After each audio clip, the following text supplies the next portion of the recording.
Another practical thing, you go to conference, don't just sit, listen to, sessions. Reach out, do the networking, okay? Talk to people, introduce yourself.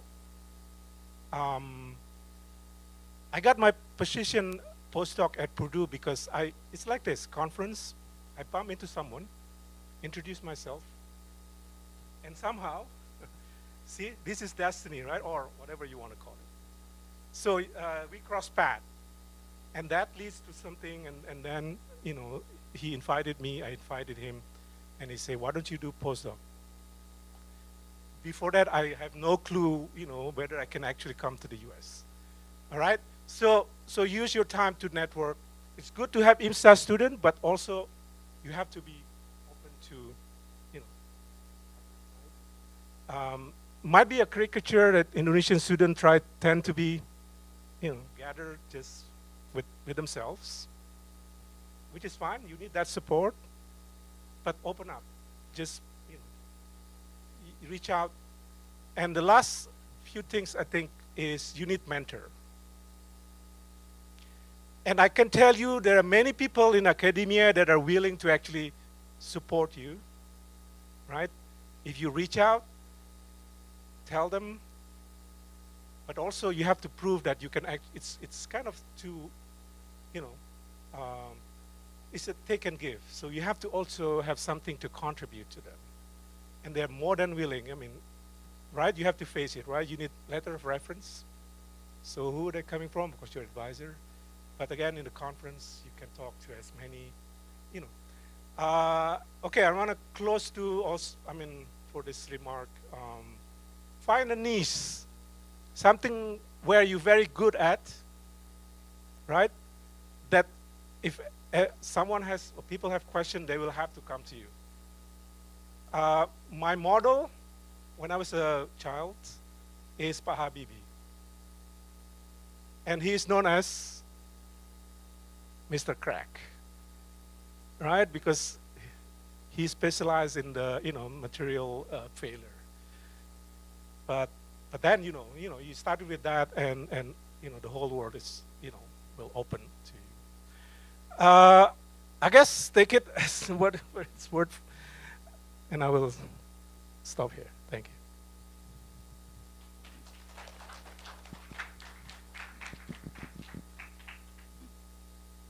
Thank you so much. Thank you so much, Prof. Yus. Masih dari akademia kita dengarkan dari Dr. Lucy. Silakan 10 menit yang itu kasih Dokter beberapa. Insyaallah. Assalamualaikum warahmatullahi wabarakatuh. Ya, yang baru datang, welcome. Perkenalkan, nama saya Mutiara Shiva. I'm a currently postdoctoral scholar or researcher at Illinois State University. So originally from Bandung. And I went to undergrad program at UPI, Universitas Pendidikan Indonesia. So my background was a physics teacher. I was a physics teacher. And after I finished my undergrad, alhamdulillah, I got a scholarship. People know this scholarship as beasiswa professor or professor scholarship in South Korea. People call it that way, but turns out when I came to the US, I realized that actually graduate assistantships, it's kind of similar to the one that I got here in the US. So after I went for my master in earth science education at Kangwon National University in South Korea for 2 years, and then I came to the U.S. in the fall 2020 during the pandemic. It was not easy to go to another country. Starting my PhD program in a STEM education program at the Ohio State University. So that's a little bit about my academic journey from UPI Bandung and then to South Korea and then to the U.S. But when I was in undergrad, I was already have a dream that I want to be a professor. I want to be working in academia. So that's why and this is like a thing that like most of professors I know in Indonesia, they have this linearity. Like if you want to be a professor, then your master and PhD has to be relevant or like related. So that's why my trajectory is kind of like just the same in the science education kind of field. But then I think Prof. Buyung mentioned earlier, who has like experience when you come to the U.S. You're not sure what you want, and then your path changed. It was I raised my hand because that happened to me. I was thinking that, oh, after I finish my PhD, I want to apply to be like assistant professors here in the U.S. because alhamdulillah I got graduate assistantship. So this is something that I want to share as well because many Indonesian students uh, maybe not aware of this opportunity that you can go to PhD program, doctoral program in the US and funded by the universities, like full coverage. You got stipend, you got all the benefits, and but you have to work part-time, either as teacher assistants, a research assistant, or administrators. And that alone like gave you so much experience rather than just like studying as a student. So you're more marketable, quote unquote, in the job market later. Um, and so I mentioned earlier that my path kind of like changed a little bit during my PhD. So my field, even though it's like STEM education, it's not real STEM like or like hard science. It's social science because we're teaching the teacher to be science teachers, physics, chemistry, or biology teacher. Um, so it's a social science. So in my second and third year, I realized that the job market for assistant professor, especially tenure track positions, it's very specific. I know maybe not quite relevant with the audience, um, is not as many as hard sciences field. So I just read a book called Professor is In. If you are interested to pursue graduate school, like either master or even a PhD program, I really recommend you to read this first because it's I kind of late. Like I just knew this book and read that, and there's a lot of things that I learned from this book, including how many percent chance of PhD students actually getting a tenure track position. So, mashallah, there are Prof. Buyung and Prof. Rizal as well, who are associate professor here in the U.S. because that was not an easy like job I like to get. Even it's very competitive, especially in the humanities and social science. It's only like 7% of people getting that positions. So in my third year, kind of like thinking to go to non-academia, people call it that way, or like industry, or nowadays they call it just post-academic jobs. So whatever out there that is not traditional trajectory, like to be a researcher or to be a professor. So, but because in the doctoral program here in the U.S., what I felt like we are trained to be academia, so there are no so many opportunities to learn about that. That's why in my late third year, I kind of learn more that there are other opportunities as well, such as postdoctoral scholar opportunities.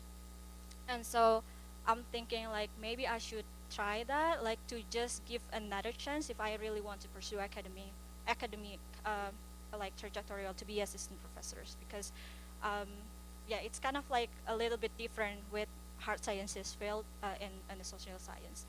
Um, so maybe I like to share more about like things that I wish I know before I started my doctoral program. So I mentioned earlier that I went to South Korea for my master and then came here.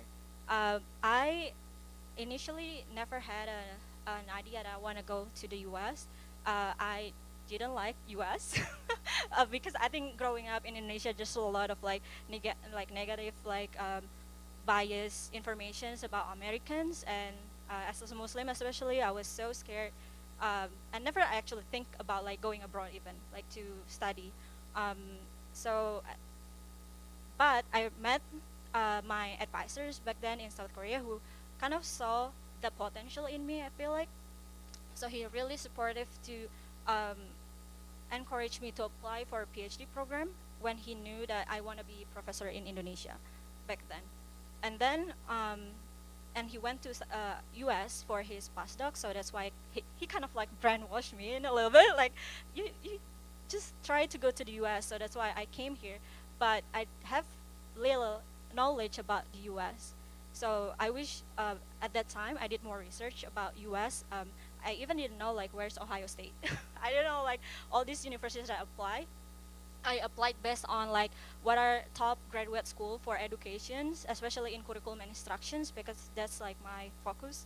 Um, so I applied to 5 universities. Alhamdulillah, Ohio State is the only one that actually offered me the graduate assistantship. That's why I go to Ohio State. I went to Ohio State, and I wish that I also know that as a graduate student or like PhD student, uh, you have, even though that's right, you have to like take courses in the first 2 years, but um, you also need to advocate for yourself in that first 2 years to actually learn about what you want to do after that with your dissertation research.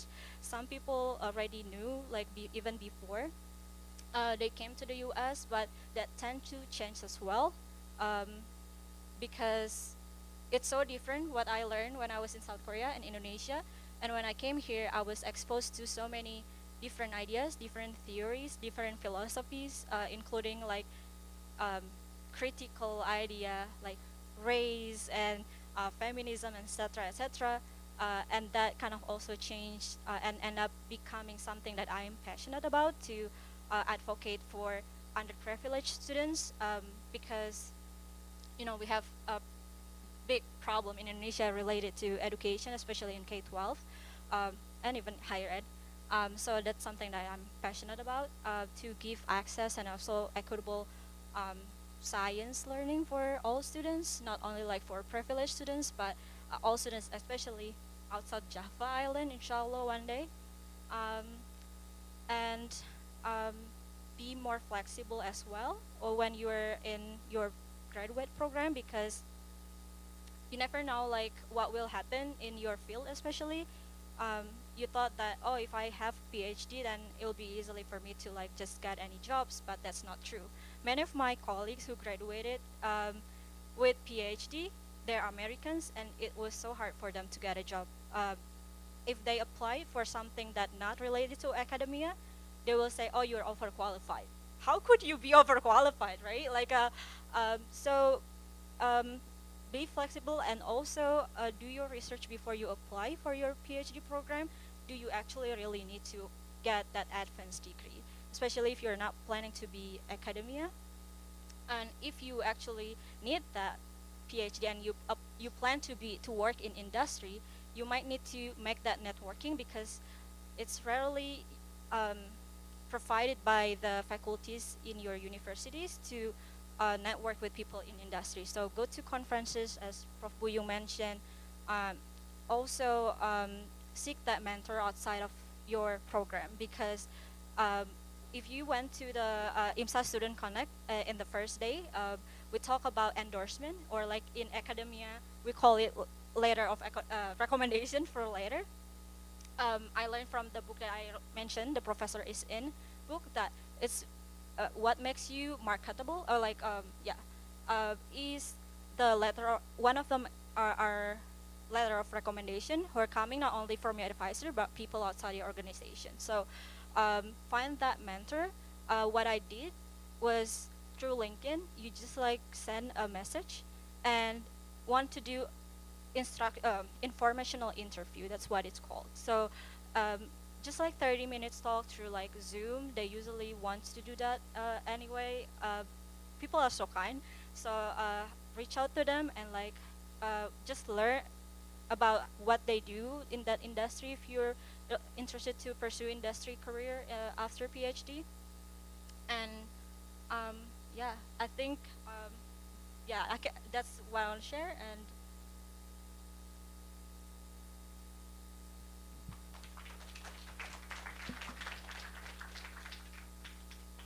oh, saya melihat kayak udah bahasa Inggris ya, tapi ini terbuka ya kalau misalnya kita mau bahasa Inggris.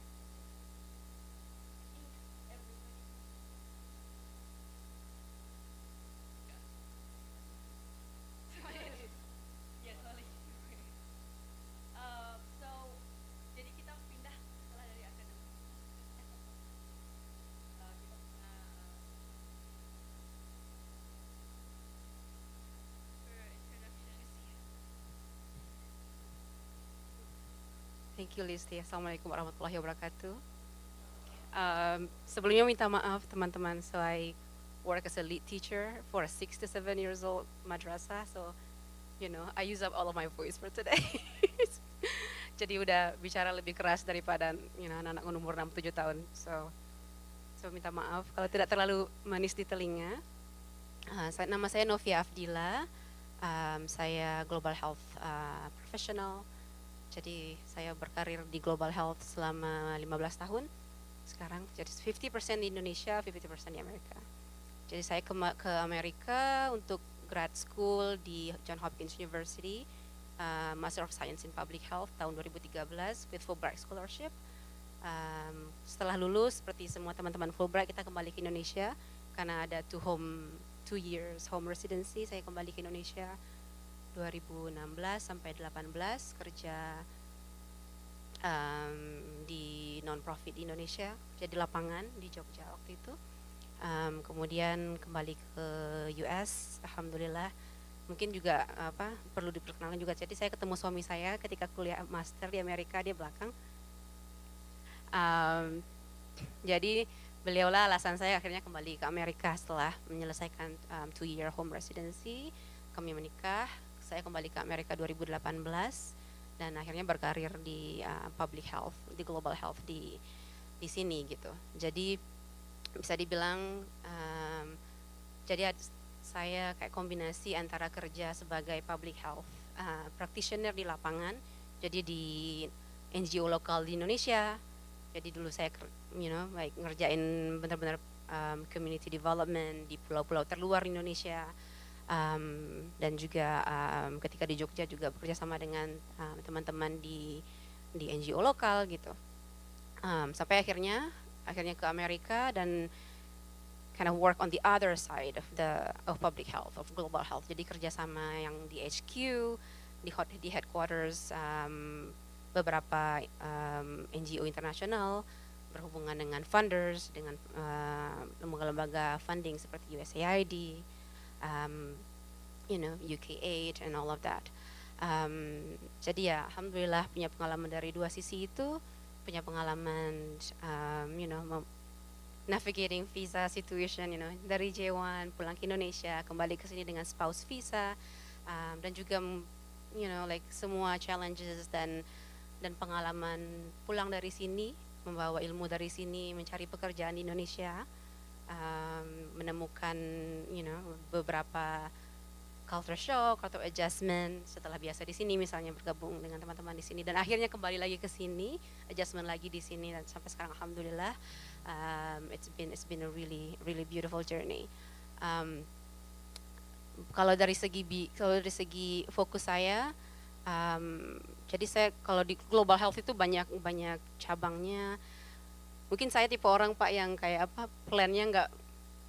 So I think what I say to my sister all the time is like career is very non-linear. Jadi saya datang ke Amerika dulu ada 2 pilihan, mau ambil MPH atau MSPH gitu kan. Kalau datang dengan pengalaman kerja bisa sebenarnya ambil MPH aja. Saya alhamdulillah waktu itu juga sudah punya pengalaman kerja. Cuman karena saya tuh maunya mengambil PhD, jadi saya ambil Master of Science in Public Health, taking all of those research focus courses supaya bisa nanti qualifying exam langsung disertasi gitu. Tapi ternyata ketika di sekolah and then really kind of taking all of the opportunity to learn from everyone's experiences, attending all of those talks, and realize that what I love the most is working in the field. Really like designing a program, seeing the context, seeing the problem of public health in the community, and designing a program that I know is going to be really hard. We need to engage with government and other stakeholders, but I can see essentially I can control a lot of things and make things actually work out. I know banyak teman-teman kita yang di akademia atau di government yang pekerjaannya mungkin jauh lebih susah gitu karena making small change for a larger community. Jadi kalau di bidang saya jadi datang ke Amerika niatnya mau PhD tapi ternyata nggak jadi. Itu dari segi rencana. And then dari segi topik saya ke Amerika Saya mulai public health itu sebenarnya health economics. Jadi saya dulu salah satu bagian dari tim yang mendesain JKN kita sekarang di Indonesia. Waktu dulu setelah S1. We were doing all of the research, we designed the premium package. Tapi ternyata setelah saya lalui public health, saya setelah lebih senang mendesain program di masyarakat. Akhirnya saya ke Amerika ngambil social and behavior change. Really loved it, really I think it's amazing, really taking into account all the cultural and local context. Saya bawa itu ke lapangan, saya gunakan ilmunya ketika bekerja di Indonesia setelah sepulang dari sini. Kembali, tapi ternyata akhirnya somehow saya jadi engage in a topic of disability, accessibility, and assistive technology. Jadi sekarang saya lebih dikenal sebagai ya bekerja di bidang itu. Jadi I work with WHO, UNICEF, kind of designing training programs and how to integrate assistive technology, accessibility, and disability services into the healthcare system of a country. So that's mostly what I do right now. We work with low and middle income countries in sub-Saharan Africa. My most recent projects are in 4 countries in Latin America. Jadi kita bekerja sama dengan pemerintah setempat, Kemenkes setempat, bagaimana caranya mendesain services yang biasanya di Indonesia juga nggak bagian dari sistem kesehatan kita kan, akses terhadap kursi roda, akses terhadap prosthetics, akses terhadap hearing aids, like how to incorporate those services into the existing healthcare system so that everyone can access it. So jadi non-linear akhirnya menemukan tempat di sini. So that's what I'm currently doing. Dan satu hal lagi yang mungkin if I still have more time, okay. Another thing that also different with what I planned, I think who I am also changed. So saya mungkin ketika mungkin saya di posisi teman-teman sekarang ya, saya itu I think growing up like very academic focused, very career focused, and I realized like right now my priority changed. So right now I have my family, I have my children. That's like my everything right now. And I think something that I also wanted to remind to everyone, that's find a balance in what you're trying to do. I think that's things that I learned kind of quite late. So I'm proudly saying that right now I'm taking a break from my career. So I'm stay-at-home parent right now. Past couple months, I did the same break with my oldest kid. I took 1 year complete break from work, and then another year where I started taking consulting job where not full time attached to one organization, tapi kayak ngambil kerjaan konsultan ini, jadi open gitu sehingga saya bisa mengatur waktu sendiri. Like nothing I'm not gonna trade out those 2 years dengan gaji ataupun posisi gitu. Jadi like that's another thing that I think is really important, that balance in life as well. Ya, jadi saya lebih suka kalau misalnya ada pertanyaan, so feel free to ask me questions if there are any things that relevant with what I share earlier. Thank you so much.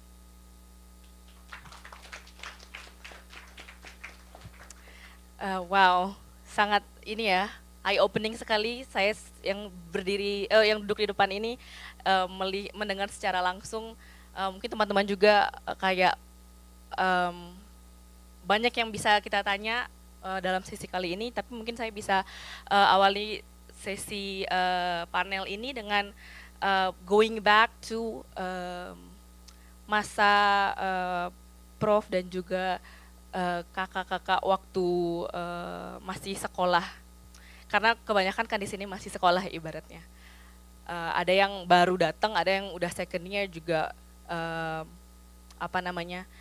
ada uncertainty gitu. Kayak misalnya baru masuk kuliah tapi kayak abis kuliah ngapain ya, kayak atau misalnya udah second year tapi masih nggak tahu mau ngapain.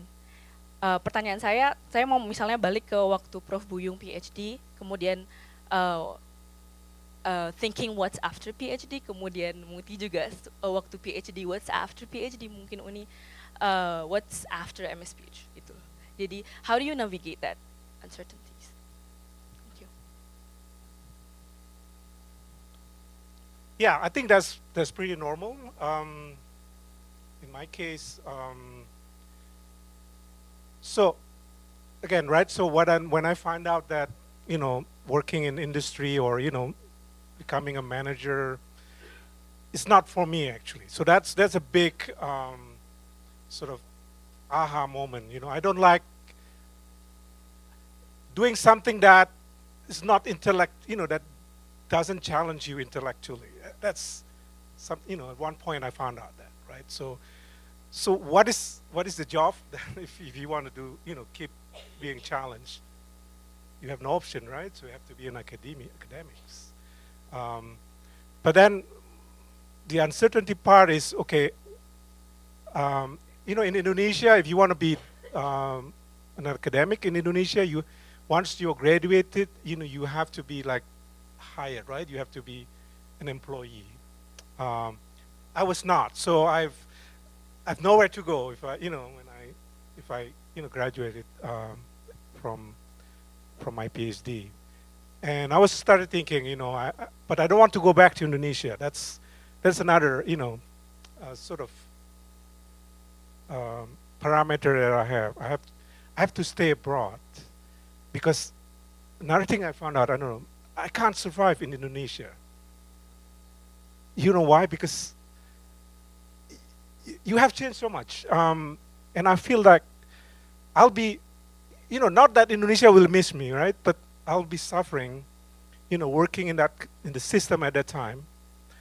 So I have to be abroad, and I also feel that I can better, you know, contribute back to Indonesia if I, you know, later, if I'm actually outside, right? So okay, thinking, okay, let's think of Canada. I was thinking about, I'm going to Canada. And then one of my friends said, why Canada? It's so cold. But all right, and the US is kind of a dream, right?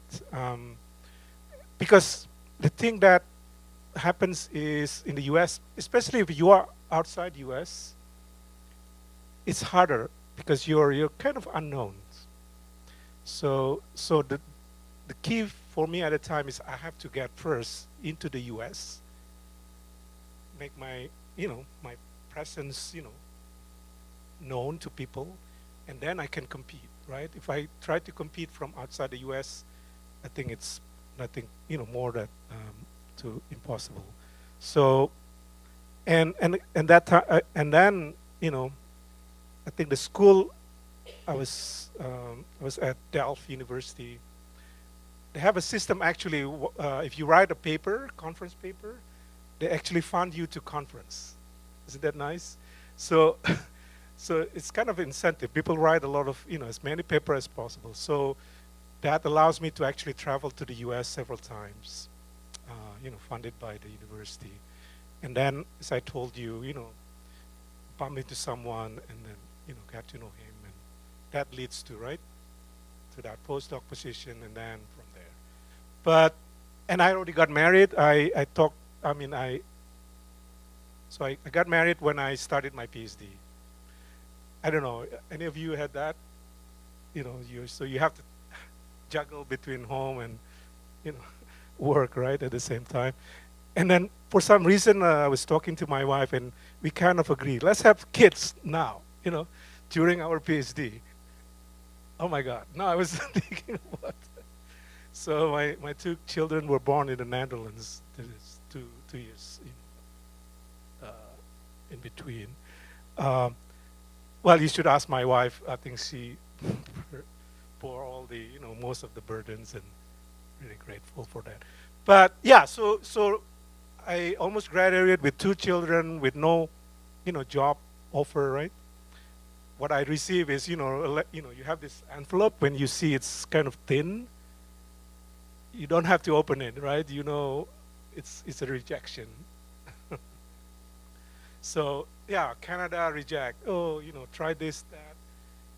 But again, right? So I think I have no answer to that. But you just, you know, keep trying and you know, keep your faith. If so, we learned that, right? From if Allah wants that to happen, it will happen. You know. So I think you say what you want to learn or know, what you wanted to know before. I think if I know that before, I won't be, you know, be so stressful or just keep that faith and do your best, I guess. And that's all what we can do, right? So no straight answer, but I think, yeah. So how do I navigate that uncertainty time during my PhD? So I learned that through networking and doing that informational interview that I had, engaging with other scholars, other PhD from other institutions, and also professors at other institutions helped me to like get some idea what I should prepare. So like basically the answers is to be prepared with the uncertainty out there, because in my field again, like the job market is not quite good right now for PhDs in social sciences. Maybe in only in STEM education. I'm not sure. Um, so I was trying to be like flexible and open to other opportunities. So actually, the role that I have currently in at Illinois State University as a postdoc scholar was something that I've never think about, because I'm in the Department of Special Education. My background was in STEM education. I involved in the research projects as a research assistant. um, I did like collecting data for my professor's research related to blind and low vision students learning astronomy. So I did that over 3 years in the summer for her, and that turns out that experience helped me to get the current positions that I had, even though my dissertation was nothing related to the current position. So it's something new, and that experience helped me to get that. So be prepared with open to opportunities out there.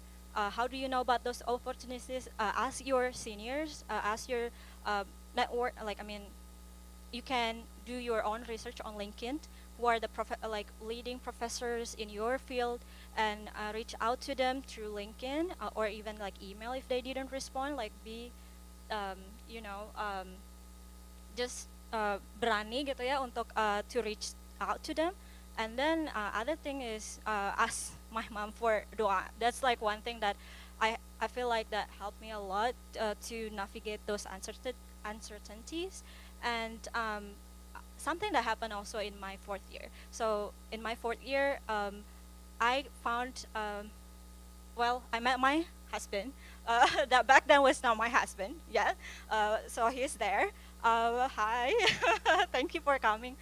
Um, so I met him in my last year as a PhD student. It was difficult because I teach at the time. I taught like 2 courses for undergrad and master's students. I did like my dissertations writing, and I met him. Like that was like I want to start a family. Okay, but which one first? Like should I like prioritize? And I also looking for a job at that time. So for academic jobs, mostly like they open in the fall, um, and that everything was happen at that time.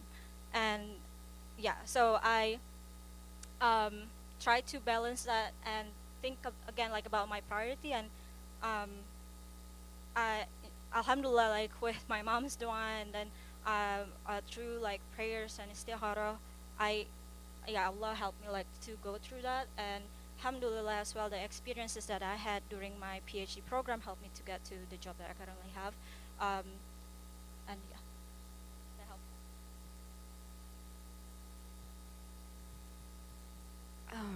Okay, let me see.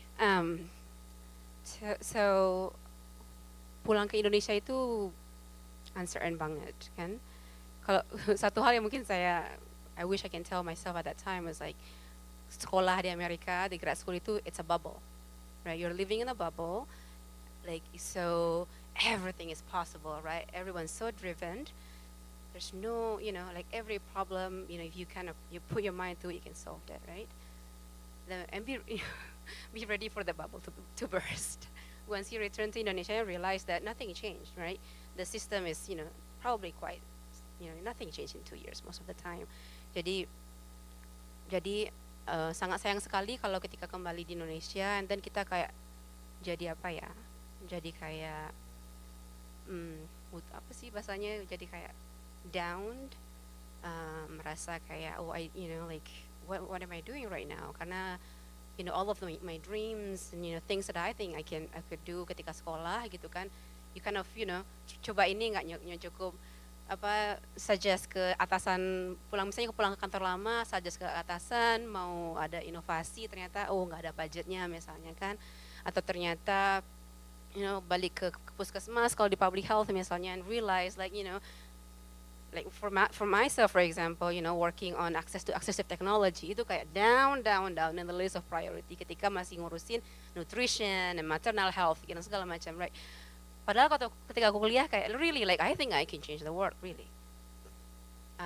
Apalagi kan waktu di sekolah gitu. So I think just be ready like to embrace everything, and not kind of promise yourself that by being in this this like really top university you're gonna secure top jobs. I think everything it like just I think that's kind of accept that you're kind of going back to the real life where real challenges happens, and you just have to adapt to it. And then the other thing is like be ready to learn. Jadi ketika kita sekolah gitu kan kita belajar ya hal-hal yang walaupun mungkin teman-teman ngambilnya professional track, you're learning, but you're still learning most like a lot of theoretical things. While your colleagues when you return to Indonesia or back in the US, in your absent atau ketika mereka they're learning a lot of things.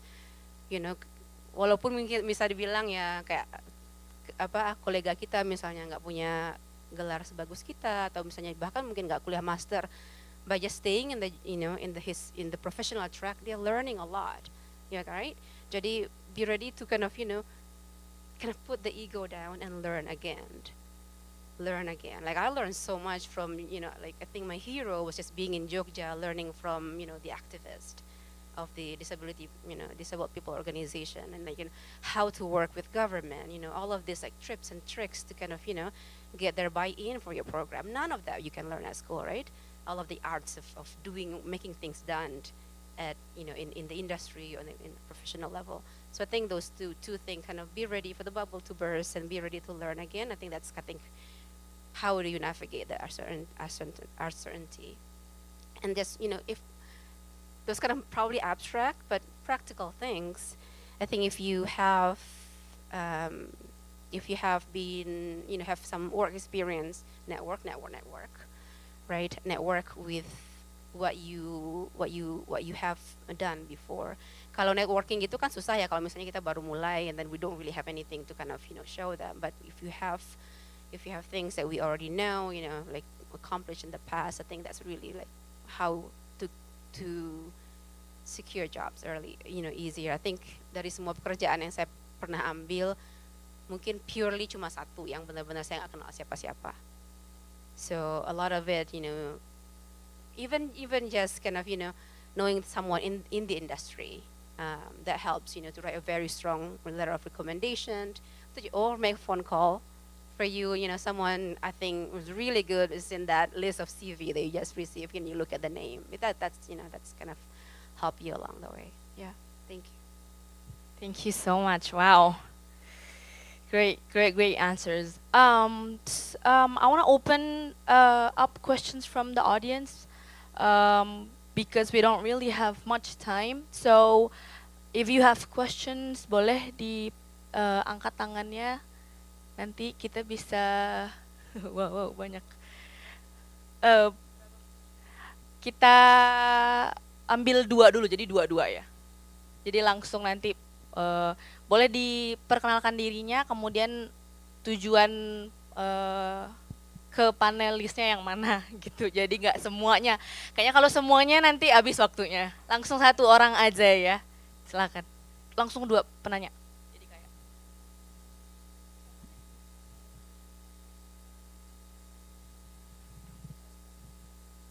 Oke, terima kasih. Assalamualaikum warahmatullahi wabarakatuh. Thank you for this discussion. It's so very interesting. I have a question, for Pak Buyung. Actually, I think we are in the same line as well. I was studying in mechanical and then moving to energy and resources. And like I'm interested, like I was looking to your LinkedIn as well, and your mechanical engineer in ITB, and then go to Delft, and like at the end, but you focus on renewables, clean tech, or something. So like, why do you choose like change your field from aerospace something to renewables? Because like I think this is something which is so similar like me when I decided to focus not only in engineering stuff but also trying to understand about like uh, the economics of clean tech and some like social aspects in energy transition and justice. Thank you. Sorry, because it's the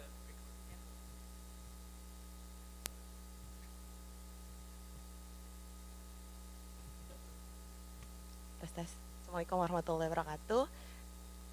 Saya Fitria dari UIUC. Saya ingin nanya ke Uninovi. Mungkin agak personal tapi nggak apa-apa lah ya. Jadi kan as a woman, priority change. Bagaimana keep up the energy to be motivated, especially after you giving a birth. Ya, apalagi aku tadi dengar kayak sempet taking break. Bagaimana kembali lagi? Because we know like woman is kind of different after giving birth. Yeah, just like that one.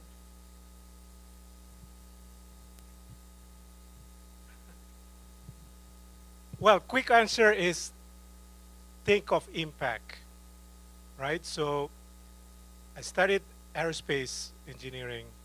I can continue on that path. But at one time I thought, okay, I'm gonna be, you know, someone who is very knowledgeable on, say, composite material, right? And I work with IPTN, Bandung. But the thinking was, am I going to spend the rest of my life working on that, very specific thing? And this is not, and I have people, colleagues, friends that are very, they're the guru of, composite materials, and I admire them. So it's a matter of, right, your choice. And how do you feel, where do you can make the biggest impact?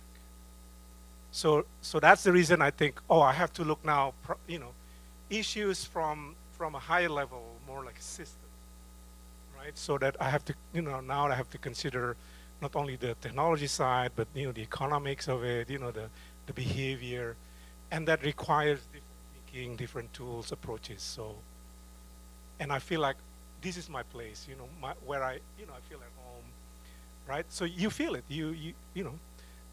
And again, those who want to specialize on this very, you have to follow your passion, okay? But yeah, that's the main reason of that change. And so now I'm at the School of Sustainability, where we have, economists, geographer, working together, with ecologists, because we have big issue now, right? So we have, the climate change, food, everything. But we have to tap into, technological solution, like Professor Rizal on medical solution, very fundamental that we need that. But I think someone needs to sort of take back and see, okay, how we have to attack it from, in issue we call it, user driven, right? So it's a problem. What can economists contribute? What can, sociologists, everything has to contribute attacking this specific problem, right? And that's make it interesting. And you need, I've been working with all this, I'm not accepted now as an engineer. I'm also not accepted or recognized as social scientist. So I'm at this, no man's land, but I'm happy with that. I can talk to the other side, social. I think that's, that's the niche I was talking before, right? A small place where I can define, this is the place where I can, do something and contribute. Thank you. Then next question. Terima kasih. I think the most important thing is like give yourself some grace. Jadi menurut like 3 bulan parental leave yang biasa kita dengar di Indonesia ataupun di Amerika yang sebenarnya nggak ada ya. That's really terrible for mothers and fathers. Ya, karena kan juga ayah-ayah pasti ingin terlibat kan dalam like those very precious first formative years in your children's life. No, that's like tidak bisa diganti. Kedekatan 3 tahun pertama itu nggak bisa keganti. Dan menurut saya juga for a reason gitu, kayak negara-negara yang lebih advance dalam hal ini, kayak negara di Eropa atau negara-negara lainnya gitu, ngasih parental leave gitu 2 tahun gitu kan. Karena menurut saya juga if you truly wanted to kind of recover from the emotional, physical, and mental toll of pregnancy, giving birth, that's not where that stop. Karena masih menyusui, nggak tidur kan, begadang, you can't work.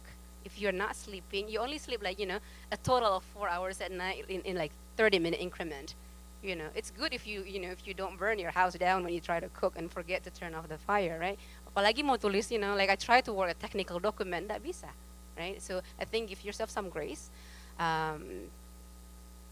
Saya waktu itu so I went through a lot of challenge, kind of my husband knows how hard I navigate all of this. Like I feel like there's a shift of identity karena waktu kecil, remaja, dewasa muda saya kayak benar-benar very very academic and focus oriented. So kayak saya kehilangan identitas saya gitu ketika jadi ibu.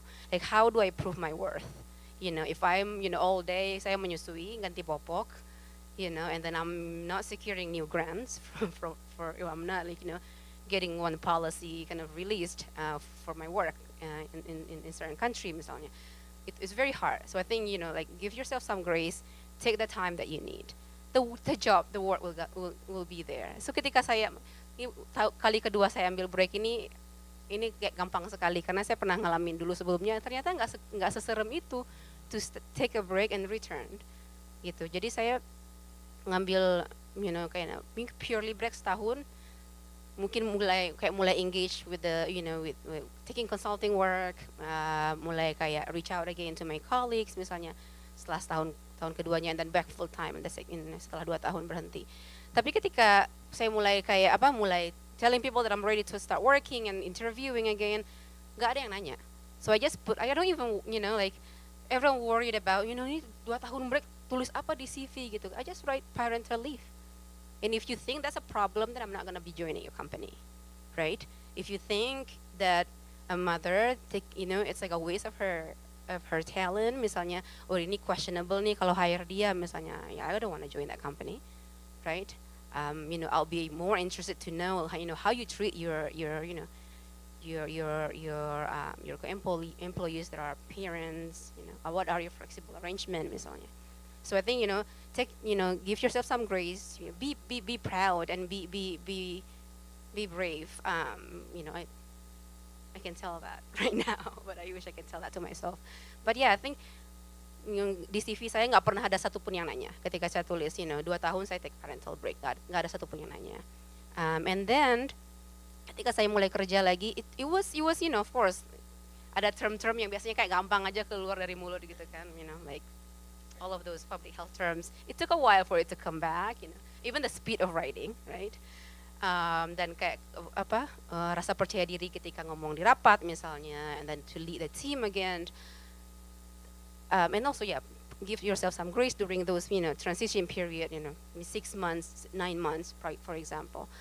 Tapi setelah itu kayak nggak ada bedanya. I don't feel setelah mungkin like I run again as fast as everyone else, or maybe faster, because saya nggak bisa kerja leyeh-leyeh lagi karena by certain time, by jam 5 harus berhenti, nggak bisa. Dulu kan bisa lah waktu single ya balik lagi lah kerja malam gitu kan.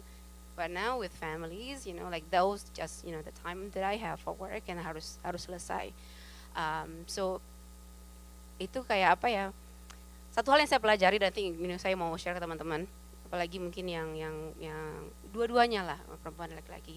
Pentingnya untuk tahu hierarki peran. Apa sih peran kita yang paling utama sebenarnya? Peran paling utama ya sebenarnya sebagai hamba Allah ya. Jadi itu yang paling utama. And then what's next? Gitu kan? Istri dari seseorang, suami dari seseorang. That's your next priority. Jangan sampai kayak employee dari sebuah perusahaan adalah come before all of that, right? Apalagi sebagai ibu, kita nggak bisa diganti kan? So I think knowing that hierarchy of roles, will help you to make a decision ketika kayak oh gila ini kayak benar-benar harus sholat istikharah nih gitu. Maka mungkin ya sholat istikharah of course lah, tapi ketika tahu Hillary Kipran ya nggak ada ragu lagi gitu ya. Of course, you know, if like everything is not balanced, like I know my kids are, you know, sick and everything, of course, you know, I will take a step back from work. Yeah. Thank you. Thank you. Probably last question or two.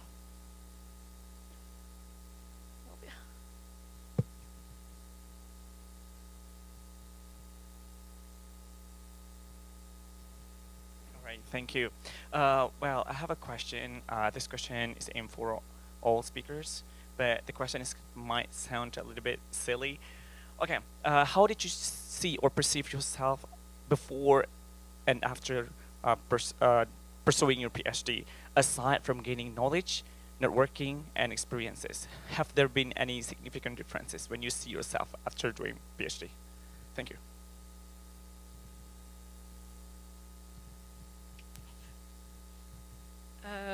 Anyone want to take on that? Muti? Yeah, thanks for the question. How do I perceive myself before and after PhD? Is there any change? So, yes, in a way, because when I came to the U.S. for my doctoral program at Ohio State, I didn't know anything about U.S. and I studied in STEM education, so I have to learn about like the education systems and everything. And I mentioned earlier that I kind of exposed to many critical theories that I've never been learning before, like race theories, feminisms, disability studies, and stuff like that. That turns out to I could relate in some ways, like after my second year probably, that related to what's happening in Indonesia, because I never pay attention to this kind of issues in Indonesia. I was just like that. I don't know. I didn't notice about all of this. So when I came to the program, I noticed more about like critical issues that kind of jarang diobrolin di Indonesia, kayak disabilities issues, access, gak cuman access to get the education to be seated in a classrooms, but also like access untuk merasa kayak belonging in the classroom, things like that. Why I never thought about that when I was a student, or even when I think about that, it's kind of like shut down. So I totally like changed my paradigm, how I see the world, especially in my field in education, and how I want to like help Indonesian students in the future, inshallah, through the experience and like knowledge that I gained.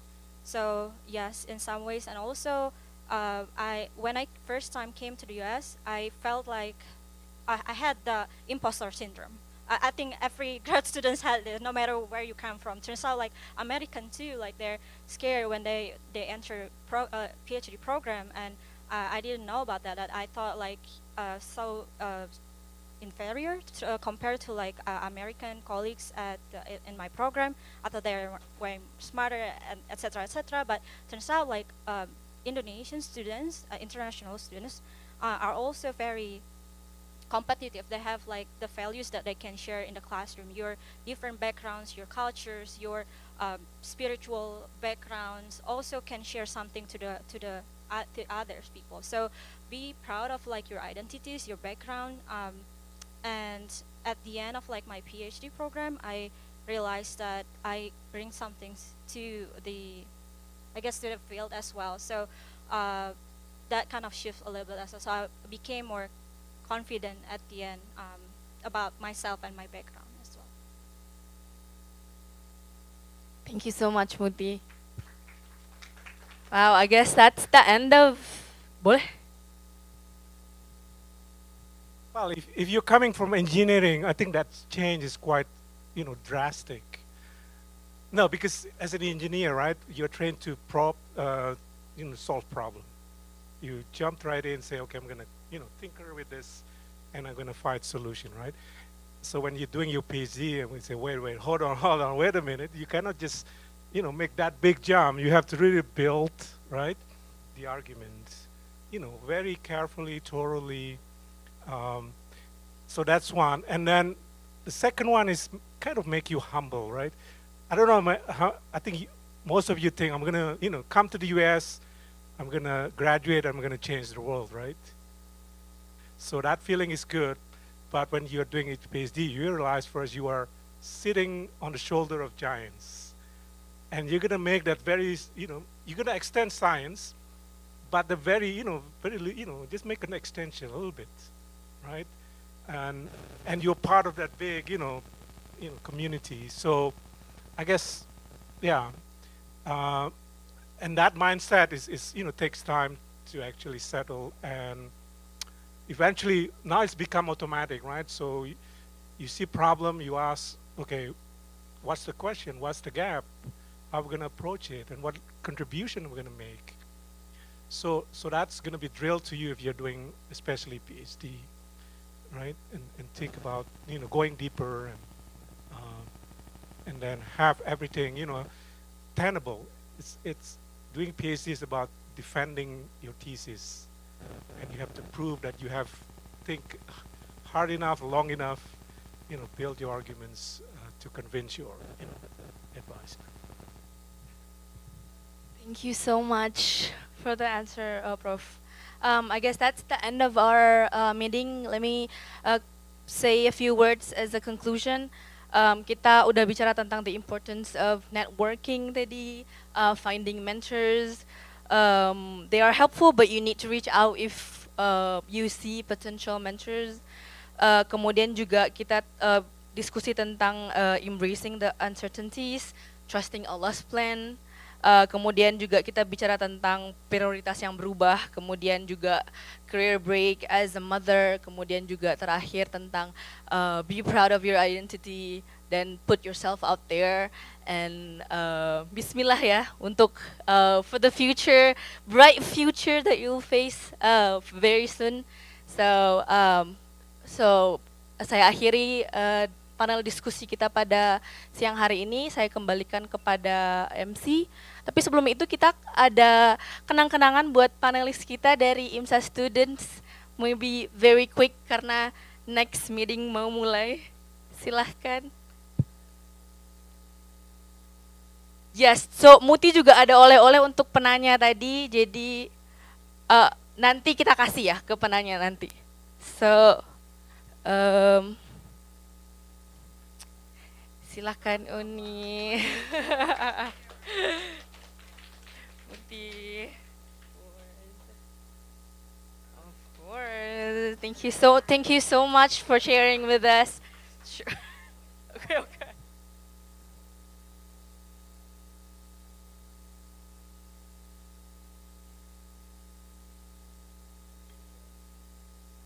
All right.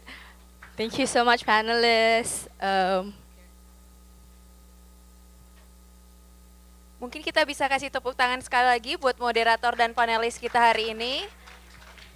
Terima kasih sekali lagi buat sesinya yang sangat inspiring. Semoga teman-teman bisa enlightened dari sesi kita hari ini. Nah, setelah ini kita masih ada 3-minute thesis, startnya jam 4.30. Jadi kalau teman-teman masih ada pertanyaan mungkin ke panelis, setelah ini kita juga bisa networking tapi di luar karena kebetulan ruangannya setelah ini dipakai. Jadi kita bisa keluar bentar di sebelah kiri. Jadi nanti kita bisa ngumpul di situ dulu sambil nunggu 1 jam menuju ke 3-minute thesis competition. Terima kasih semuanya. Ya, di luar ada snacks and drinks, so you can grab it.